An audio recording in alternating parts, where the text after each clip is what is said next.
Salut! Nous vous invitons dans cette vidéo à une découverte de la sophrologie. La sophrologie est une discipline qui suscite de plus en plus d'intérêt par ses champs d'application divers comme la gestion du stress, le travail sur la confiance en soi, les objectifs de vie, la mobilisation des énergies, etc., etc. Patricia Severin est une sophrologue qui habite à Ollioules dans le Var et qui a bien voulu nous recevoir afin de nous offrir une première approche de la sophrologie et nous faire découvrir avec passion et dynamisme sa façon de la pratiquer. Top! Patricia Severin, bonjour et merci d'accueillir la chaîne d'Andromède chez vous. Nous sommes venus vous rencontrer pour parler sophrologie. Bonjour, merci d'être venu me rencontrer, c'est un plaisir pour moi. Et effectivement, la sophrologie, c'est ce que je pratique dans mon métier depuis quelques années maintenant. Vous êtes à Ollioules, dans le sud de la France. Alors je réside à Ollioules et je reçois sur Ollioules dans le 83, donc sur le Bossé, sur la Londe aussi, donc une bonne partie du 83. C'est parfait. Alors, parlez-nous de la sophrologie parce que derrière l'écran, il y a des personnes qui ne savent pas encore ce que c'est et qui se posent certainement des questions sur cette discipline. Alors, si on parle de la sophrologie, la première chose que vous allez entendre, c'est que c'est un ensemble de techniques de relaxation qui vont en permettre surtout de gérer le stress. Ça, c'est la première priorité, surtout dans la société où on vit aujourd'hui avec tous ces burn-out, ces épuisements, etc., etc. Mais ça va aussi permettre de gérer les émotions, ce qui n'est pas mal non plus, parce qu'on est beaucoup dans la colère, dans le regret, dans la culpabilité, des choses comme ça qui peuvent empêcher de trouver un bien-être au quotidien. Mais la sophrologie va beaucoup plus loin quand même, et heureusement. Donc dans ces techniques de relaxation, on peut dissocier deux techniques. Il y a une technique de relaxation dynamique, qui sont en fait des petits exercices doux que nous allons faire avec le corps, qui sont alliés à une respiration, ce qu'on appelle contrôlée. C'est-à-dire qu'on va inspirer par le nez, on va bloquer notre respiration et on va souffler par la bouche, ce qui va avoir l'effet de relaxant musculaire, mais aussi qui va oxygéner un peu plus le cerveau et un peu plus le corps, et donc donner à ce corps un petit peu de répit, si je peux dire. Un petit moment de souffle qui va apaiser et permettre que l'on puisse passer ensuite, après ces petits exercices, à une relaxation statique qui, elle, va être faite donc d'une décontraction musculaire, bien évidemment, mais qui va être avec des suggestions du sophrologue équipée de visualisation mentale positive. Alors qu'elle soit passée, présente, future, une projection sur un avenir meilleur, ou alors passée en reprenant des éléments, par exemple pour la confiance en soi. J'ai envie de dire, on peut très bien avoir une confiance en soi pendant 20 ans. À un moment donné, il y a eu quelque chose qui s'est passé dans notre vie qui a fait qu'on a été déstabilisé et que cette confiance en soi, on l'a perdue. Alors on peut revenir à ces moments de jeunesse où on avait vraiment confiance en soi et on va à ce moment-là réactiver toutes ces sensations de confiance pour pouvoir les ramener à aujourd'hui et retrouver sa confiance. Comme inversement, on peut ne jamais avoir confiance en soi, avoir eu confiance en soi et se projeter sur des choses futures où là, effectivement, on va se sentir capable et on va avoir confiance pour un nouveau projet, pour l'arrivée d'un bébé, pour plein de choses comme ça qui peuvent être importantes dans la vie. Donc la sophrologie, c'est aussi de la préparation mentale. Je pense, quand je parle d'un bébé par exemple, maintenant c'est dans les cliniques et les hôpitaux, bien souvent on propose aux futures mamans une préparation à l'accouchement.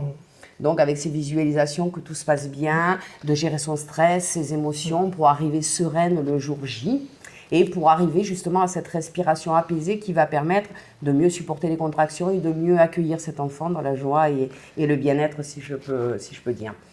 C'est la préparation mentale, mais ça va être aussi beaucoup un accompagnement médical. Je dis bien accompagnement parce qu'on reste très positionné sur quelque chose qui peut être complémentaire à une médicamentation. Évidemment, on ne remplace pas les médecins, on est bien d'accord, on n'est pas là pour les remplacer du tout, on est là pour les aider et les accompagner. Moi, je suis beaucoup dans la pluridisciplinarité, c'est-à-dire partager avec d'autres confrères, que ce soit un médecin, un ostéopathe, un chiropracteur, une personne qui va être dans le toucher, donc le massage corporel, etc., avec les bienfaits que ça peut accompagner. Dans les maladies qui sont un peu difficilement gérables aujourd'hui, le cancer, moi j'accompagne beaucoup de personnes qui ont des cancers qui sont lourds. Donc dans l'aide à dynamiser cette chimiothérapie pour qu'elle soit plus efficace, donc il y a des sophrologies des sophros qui sont vraiment destinés à ça, L'accompagnement vraiment. Hein, oui, voilà. L'accompagnement, de façon à ce que la personne soit acteur de sa guérison, parce que ça c'est très important. On n'est pas là pour avoir une baguette magique et vous dire vous allez vous relaxer, ça va se passer. Non, vous allez stimuler votre esprit, vous allez programmer votre inconscient, vous allez aller dans une dynamique où cette chimiothérapie va vraiment avoir un effet fort sur vous et vous permettre d'aller vers un mieux-être. Donc je ne parle pas de guérison, bien évidemment, on est bien d'accord. On est d'accord, oui, tout à fait. De ce côté-là, la fibromyalgie aussi, qui est une maladie qui a été méconnue, refusée par les médecins pendant très très longtemps. On commence enfin à la diagnostiquer aujourd'hui. Et les médecins, mis à part des médicaments qui ne sont pas toujours suffisants, ont du mal à gérer cette maladie qui est un peu particulière quand même et qui est extrêmement douloureuse. Quand on a des douleurs comme ça, en sophrologie, on va apaiser les douleurs psychologiquement, on est bien d'accord. C'est plutôt le médecin qui va apaiser ses douleurs avec un médicament. Par contre, nous, on est là pour le côté psychologique. Quand on a des douleurs, qu'on n'arrive plus à se déplacer, que tout devient difficile, on perd le moral, on perd la confiance en soi, on perd l'estime de soi, la motivation, la joie de vie. Là, la sophro est vraiment percutante. C'est-à-dire qu'elle va aider ces gens-là à pouvoir gérer beaucoup mieux leur vie au quotidien et retrouver cette joie de vivre. Tout comme quelqu'un qui a, à un moment donné, eu une maladie et à qui on aurait enlevé un membre, je vais dire, pour parler de quelque chose d'extrême, et qui réapprend à vivre sans et à retrouver son autonomie et sa joie de vivre. La sophro est très très forte dans cette optique-là, de venir en complément, vraiment apporter une écoute aussi. Le sophrologue, son premier métier, c'est d'écouter la personne, c'est de l'entendre et de faire en sorte de trouver quel est le but à atteindre pour un mieux-être. Ça fait partie de la première séance, si je peux dire, où on va vraiment écouter la personne et on va essayer avec elle d'établir un but qui soit atteignable et réalisable, bien sûr, parce que ça c'est important. On n'est pas là pour leurrer les gens, leur dire « vous inquiétez pas, avec la sophrologie, tout va aller mieux ». Non, c'est pas la panacée, on est d'accord. On est bien d'accord. On est là parce que la personne va venir parler de confiance en elle, d'estime d'elle, de stress, de gestion des émotions, d'un deuil. Par exemple, une épreuve dans la vie où c'est compliqué, d'un divorce. De se réadapter. La sophrologie elle est entre le psychologue un petit peu et le médecin, si vous voulez. Elle va être entre les deux. On n'est pas en psychologie puisqu'on n'est pas formé à ça, mais on est dans l'écoute, on est dans l'accompagnement, on est vraiment dans un accompagnement doux. Où la personne se sent en confiance. D'ailleurs, si j'ai quelque chose à conseiller, c'est quand vous allez voir un sophrologue, lors de la première séance, sentez bien si vous avez confiance, si vous êtes à l'aise. Souvent, moi, j'ai des clients, parce que je n'ai pas de patients, j'ai des clients, bien évidemment. Ces clients qui reviennent et qui me disent, la première fois, je vous ai dit des choses que je n'avais jamais dites à personne. Je me suis entendu dire des choses que je n'avais confiées à personne d'autre. Là, vous savez que ça y est, c'est entre guillemets gagné. Vous avez trouvé quelqu'un en face de vous qui vous convient. Alors, moi, je parle d'énergie aussi, parce que je suis aussi énergéticienne et bio-énergéticienne. Donc, c'est vrai qu'il y a un contact qui est très important. Alors, avec n'importe quel autre thérapeute et n'importe quelle autre thérapie, je dis toujours, il y a beaucoup de thérapies qui sont intéressantes, mais il y a surtout un thérapeute. Est-ce que vous êtes à l'aise avec lui? Est-ce que vous vous sentez en confiance? Est-ce que vous allez lui livrer les secrets, les petits secrets que vous n'avez livrés à personne d'autre? Donc ça, c'est très, très important. Donc une première séance, j'en parlais, effectivement, va permettre, avec un questionnaire précis, pour pouvoir mieux connaître la personne, mais aussi mieux connaître la sophrologie, puisque pendant cette séance-là, on va vous expliquer une fois qu'on aura établi un but, quel est votre objectif, est-ce qu'il est atteignable, combien de temps il faudra pour l'atteindre, dans quel protocole nous allons mettre ensemble en place. La sophrologie, c'est un peu un sport. On ne fait pas du sport, on n'arrive pas à la fin de la séance, à la première séance, on a fait toute la séance, on n'est pas fatigué, on n'a pas mal aux muscles. Non, la sophrologie, c'est pareil, c'est quelque chose qui s'apprend petit à petit. Donc, en règle générale, en tout cas moi je le fais, chaque séance, chaque sophro est enregistré et envoyé par mail à la fin de la séance, de façon à ce que la personne qui va venir me voir pendant la semaine va pouvoir refaire cette sophro 1, 2, 3 fois pour se familiariser avec le processus et pour arriver à se relaxer beaucoup plus profondément. Et la première fois qu'elle vous voit, elle repart avec des outils. C'est ça qui est intéressant. Oui, et elle va surtout garder tout au long de cet accompagnement. Alors c'est vrai que quand on fait une formation en sophrologie, on nous dit souvent qu'il y a un protocole qui est assez long, qui est entre, on dirait, 8 et 12 séances. Honnêtement, avec l'expérience que j'ai qui est autre, qui est des soins connectés, dont nous parlerons peut-être tout à l'heure. Oui, tout à fait. Quand on vient me voir 4 à 5 séances, c'est déjà beaucoup. Oui. Et en tout cas, on repart avec 4-5 séances qui sont adaptées, qui vous sont personnalisées, qui ne peuvent convenir qu'à vous. et qui vont vous permettre, si à un moment donné, 2 mois, 3 mois après, vous avez un coup de boost pour une raison ou pour une autre, parce que la vie est un peu une petite vague, hein, il y a des hauts et des bas évidemment, on fait des expériences, et ben vous pourrez retrouver sur votre téléphone portable, sur votre ordinateur, cet enregistrement et retrouver cet état de plénitude dans lequel j'arriverai à vous plonger au fil des séances et vous permettre de prendre du recul sur cette épreuve qui arrive à nouveau, même si c'est pas la même, même si ça n'a aucun lien. Ça vous permettra de prendre du recul, de pouvoir vous asseoir sur votre canapé, de vous dire « Ok, il y a cette expérience-là, comment je la positive, comment je fais pour la prendre de front sans être affecté par tout ça ?» Donc moi, c'est un travail, c'est pour éviter que la personne, au bout de 3 mois, soit obligée de revenir me voir et ait besoin de moi. Elle a tout. Sauf si c'est vraiment une épreuve un peu plus importante et qui n'a rien à voir avec la première et qu'elle ait besoin de 2-3 séances pour venir communiquer avec moi. Souvent, j'ai des gens qui reviennent quelques mois après uniquement pour me parler. On ne fait pas forcément une séance, on échange et rien que le fait d'échanger, ils sont en confiance, ils trouvent la solution tout seuls. Oui. On est juste le petit détonateur qui va faire que, hop, allez, on repart, on reprend courage et on repart. Parce que le travail s'est fait En amont. En amont et dans l'inconscient.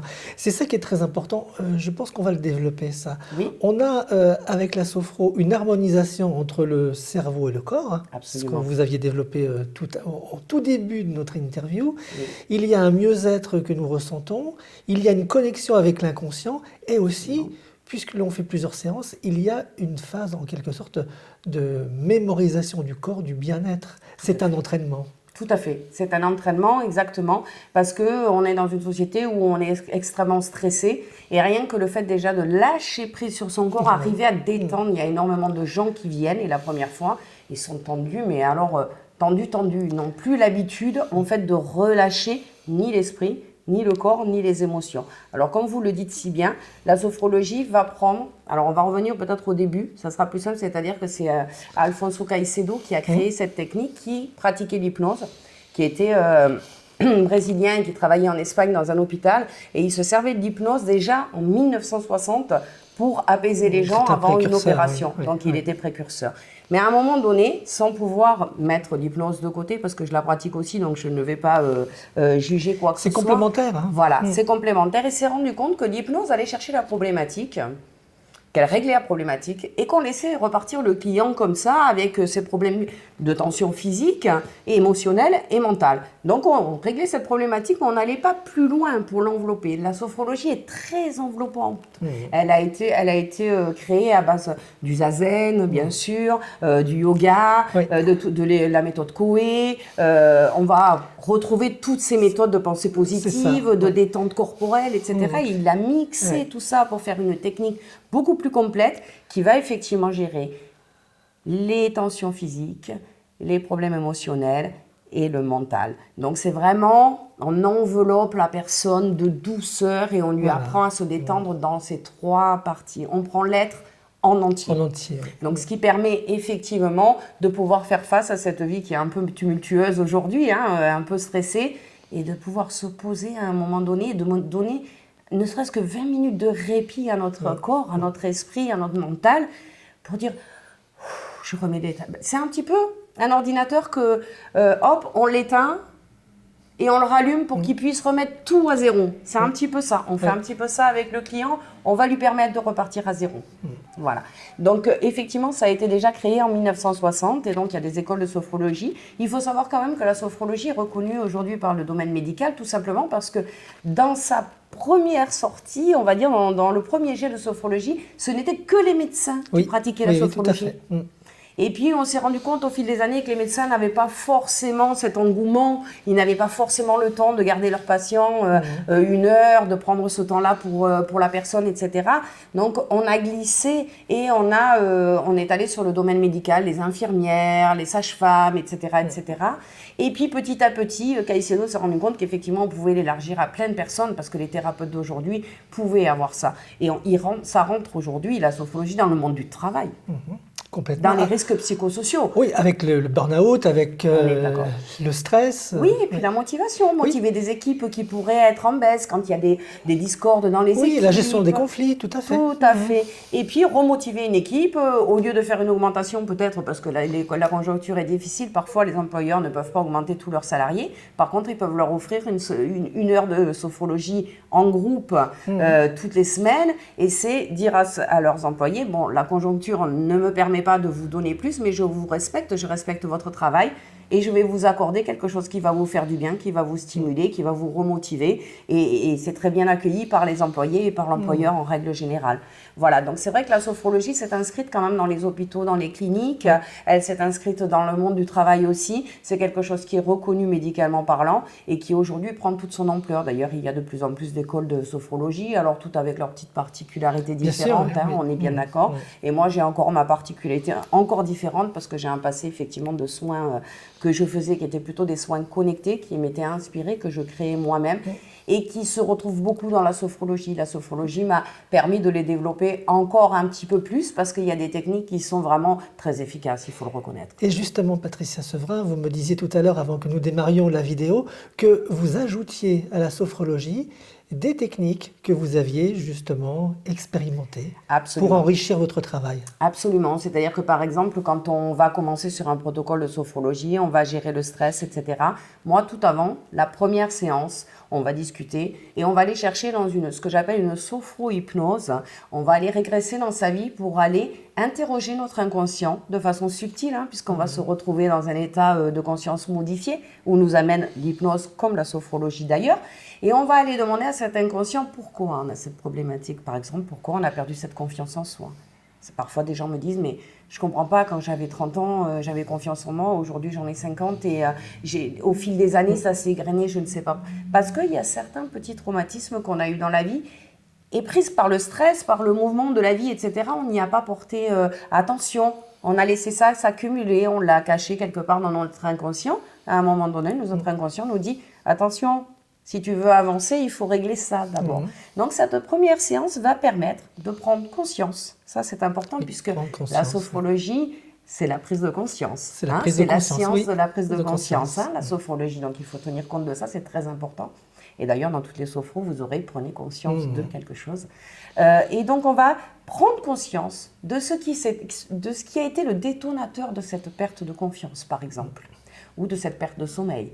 Dans le sommeil, parfois, en 1, 2, 3 séances, on retrouve un sommeil qu'on a perdu il y a 20 ans. Alors, ma première séance, ça n'est pas de la sophro, c'est quelque chose qui m'a été inspiré à moi et que j'ai trouvé très efficace puisque je l'ai testé sur moi et sur les gens autour de moi avant, bien sûr, de le proposer à mes clients. C'est d'aller chercher la cause, de réveiller cette cause inconsciente qui est là et qui fait qu'aujourd'hui, cette personne vient me voir. Donc, il y a déjà ça. Il y a après, effectivement, des sophros qui sont très personnalisés et qui vont l'être par rapport à la personne. Est-ce qu'elle est plus réceptive à de l'hypnose un peu? Est-ce qu'elle est plus dans la sophro? Est-ce qu'elle va être plus dans la visualisation? Est-ce qu'elle a besoin de ressentis précis? Donc, je vais adapter tout ça et je vais rajouter tout ce qui est ce que j'appelle les soins connectés. Je suis désolée, je n'ai pas d'autre nom, ça n'existe pas ailleurs, donc je ne sais pas trop comment l'exprimer.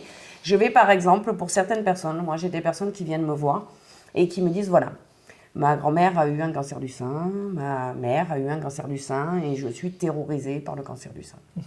Donc il y a effectivement un travail à faire là-dessus. J'ai des techniques qui permettent de couper les liens héréditaires négatifs entre une mère et une fille, entre une mère et un père, peu importe. En tout cas, des liens familiaux ou alors des liens avec quelqu'un de qui on divorce. Et le divorce est difficile et on a du mal, on a de la rancœur, on a de la rancune, il y a eu des conflits et on voudrait bien que ça s'apaise parce qu'on a des enfants. On va couper ces liens négatifs, on ne va conserver que des liens d'amour et de bien-être. Et c'est un soin qui est un petit peu spirituel, je dirais, mais qui est très bien accueilli par des gens qui ne croient pas au magnétisme, qui ne croient pas à tout ça, etc., etc. Et qui me disent, moi, je veux vraiment aller mieux. Si j'ai confiance en vous, Patricia, si vous me dites que ça va me faire du bien, ça va me faire du bien.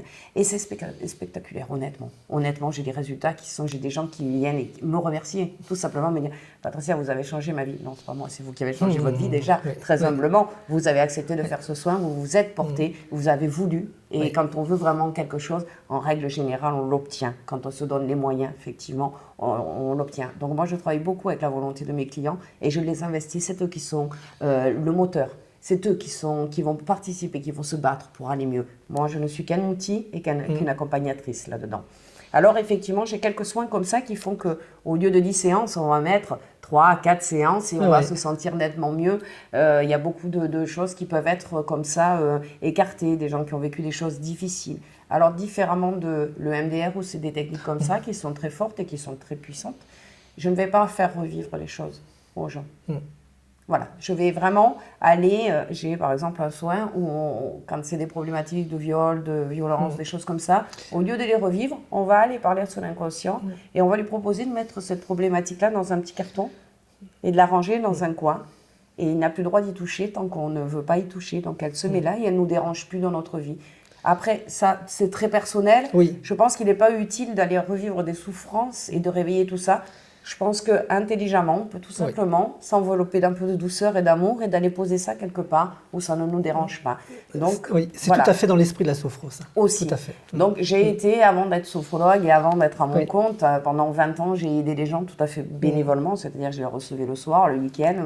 Malgré un travail, j'étais responsable commerciale à l'époque, donc j'avais quand même beaucoup de travail, mais je donnais beaucoup de soins. C'est venu tout naturellement en moi, donc on m'envoyait du monde et je ne savais même pas pourquoi, donc je les recevais. Donc, c'est vrai que j'ai des techniques qui sont un petit peu particulières et qui me sont très personnelles. Et je pense que les gens qui me rencontrent et qui doivent me rencontrer, me rencontrent et que j'attire peut-être pas tout le monde justement parce que pas tout à fait traditionnel par rapport à tout ça.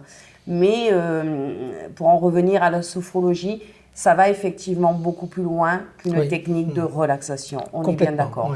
Il y a vraiment une thérapie brève derrière la sophrologie, il y a une douceur, il y a un accompagnement qui est sérieux et on va pouvoir sortir de problématiques dans lesquelles on est parfois embourbé depuis quelques années et qui nous empêchent de retrouver. Le but étant toujours le même, retrouver un bien-être au quotidien. Tout à fait. Voilà, et enlever une paire de lunettes qui comportent des filtres qui nous empêchent de voir la réalité. On est tout à fait d'accord, tout à fait. Prendre conscience avec, en pleine conscience, j'ai envie de dire, de ce que l'on a dans notre vie, des capacités et des compétences qu'on a, et on peut comme ça développer son potentiel et faire face à la vie de façon totalement différente. Et se déconnecter de l'émotionnel qui nous empêche de voir. Cet émotionnel qui est souvent, bien souvent dans notre société, la cause de nombreux troubles. Et de maladies d'ailleurs. Aussi. Je pense que ce sera notre conclusion, notre mot de la fin. Je vous remercie infiniment, Patricia Sevrin, de nous avoir fait découvrir cette belle sophrologie. Eh bien, merci à vous, surtout de vous être déplacé, d'être venu me rencontrer. Merci à tous ceux qui nous écouteront. Voilà, et je pense qu'ils seront nombreux. Merci infiniment. Merci à vous. Merci. Au revoir. Au revoir.